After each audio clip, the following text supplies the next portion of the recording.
Hi friends, welcome to Indian Recipes Tamil. நம்ம இன்னைக்கு பார்க்க போற ரெசிபி புளிப்பு மிட்டாய். இந்த புளிப்பு மிட்டாய் நம்ம சின்ன குழந்தையா இருக்கும்போது கடைகள்ல வாங்கி சாப்பிட்டிருப்போம். இந்த ரெசிபியை நீங்க வீட்ல செஞ்சு சாப்பிடும்போது கூட உங்களுடைய சின்ன குழந்தைகள்ல ஏற்பட்ட மெமரிஸ்லாம் ஞாபகத்துக்கு வரும். இந்த மிட்டாயை நீங்க சின்ன வயசா இருக்கும்போது சாப்பிட்டிருந்தீங்கன்னா கண்டிப்பா கமெண்ட்ல அந்த எக்ஸ்பீரியன்ஸை என் கூட ஷேர் பண்ண மறந்துடாதீங்க. இது பண்ணுறதுக்கு ரெண்டு பொருட்கள் தான் தேவைப்படும். அப்படியே நம்ம சின்ன வயசில் வாங்கி சாப்பிட்டா மிட்டாயோடைய டேஸ்ட் கண்டிப்பாக இருக்கும். வாங்க ஃப்ரெண்ட்ஸ், வீடியோக்குள்ளே போகலாம். இந்த ரெசிபி பண்ணுறதுக்கு ஃபஸ்ட்டு ஒரு மிக்சிங் பவுல் எடுத்துக்கோங்க. அதில் 250 கிராம் அளவுக்கு புளி சேர்த்துக்கோங்க.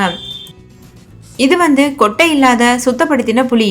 உங்களுடைய புளியில் கொட்டை அதுக்கப்புறம் நார்லாம் இருந்ததுன்னா அதை கண்டிப்பாக ரிமூவ் பண்ணிவிட்டு அதுக்கப்புறமா மிக்சிங் பவுலில் சேர்த்துக்கோங்க. நான் கருப்பு புளி எடுத்திருக்கேன். நீங்கள் அரக்கு கலர் புளி கூட எடுத்துக்கிறலாம். இப்போ இது முங்குறது அளவுக்கு நல்லா தண்ணி சேர்த்துட்டு ஒரு 30 நிமிஷத்துக்கு இதை அப்படியே ஊற வச்சுருங்க. 30 நிமிஷத்துக்கு அப்புறமா இது ஓரளவுக்கு நல்லா ஊறி இருக்கும்.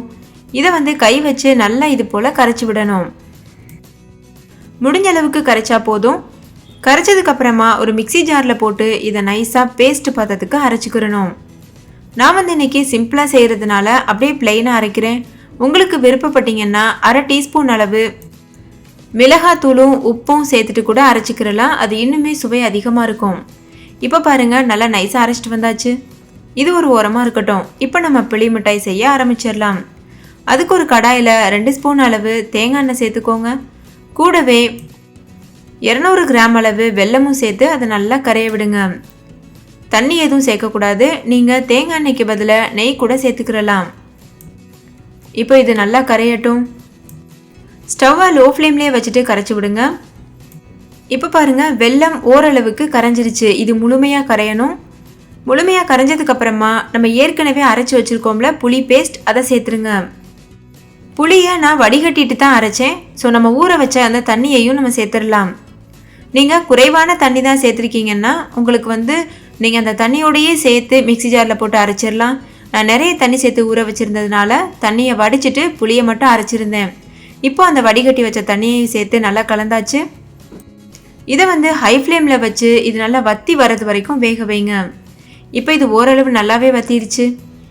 இது இன்னும் கொஞ்சம் ட்ரை ஆகணும். அது வரைக்கும் நம்ம வெயிட் பண்ணலாம். இப்போ பாருங்கள், இன்னுமே கொஞ்சம் நல்லாவே ட்ரை ஆயிடுச்சு.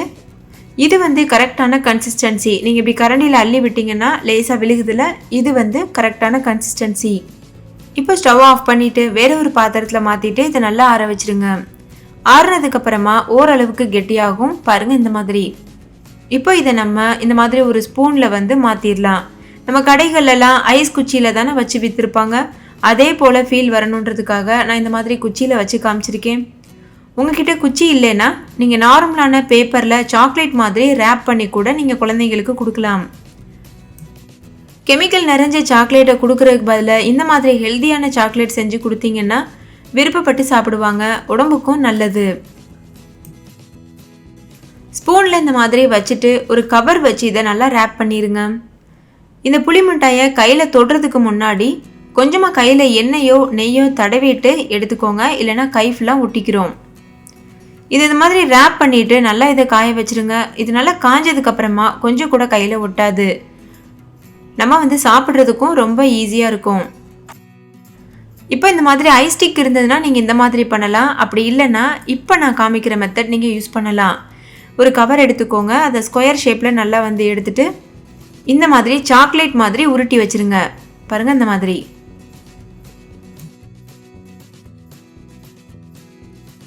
இது போல் பண்ணதுக்கப்புறமா நீங்கள் ஒரு ஏர்டைட்டான கண்டெய்னரில் போட்டு ஸ்டோர் பண்ணி வச்சிடலாம். 30 நாள் வரைக்கும் கூட கெட்டு போகாமல் இருக்கும். நம்ம நான்வெஜ்லாம் சாப்பிட்டதுக்கப்புறம் இதை மவுத் ஃப்ரெஷ்னராக கூட யூஸ் பண்ணிக்கிறலாம். ஓகே ஃப்ரெண்ட்ஸ், இந்த ரெசிபி உங்கள் எல்லாருக்கும் ரொம்ப பிடிச்சிருக்கும்னு நம்புகிறேன். பிடிச்சிருந்தா லைக் பண்ணுங்கள். உங்கள் ஃப்ரெண்ட்ஸ் கூட நிறைய ஷேர் பண்ணுங்கள். ஸோ அவங்களும் பார்த்து பயன்பெறட்டும். இன்னொரு சூப்பரான ரெசிபியோட நான் உங்களை சந்திக்கிறேன். நம்ம சேனல் இந்தியன் ரெசிபிஸ் தமிழை சப்ஸ்கிரைப் செய்யாத நண்பர்கள் இந்த வீடியோவுக்கு கீழே இருக்க ரெட் கலர் சப்ஸ்கிரைப் பட்டனை கிளிக் பண்ணி சப்ஸ்கிரைப் பண்ணுங்கள். பக்கத்தில் இருக்கக்கூடிய பெல் சிம்பலையும் கிளிக் பண்ணிவிட்டு ஆளுங்கிற ஆப்ஷனையும் கிளிக் பண்ணி சேவ் பண்ணிக்கோங்க. அப்போ தான் நான் தினம் அப்லோட் பண்ணுற புது வீடியோஸ் உங்கள் மொபைலுக்கு சேரும். Okay friends, thank you. பாய்.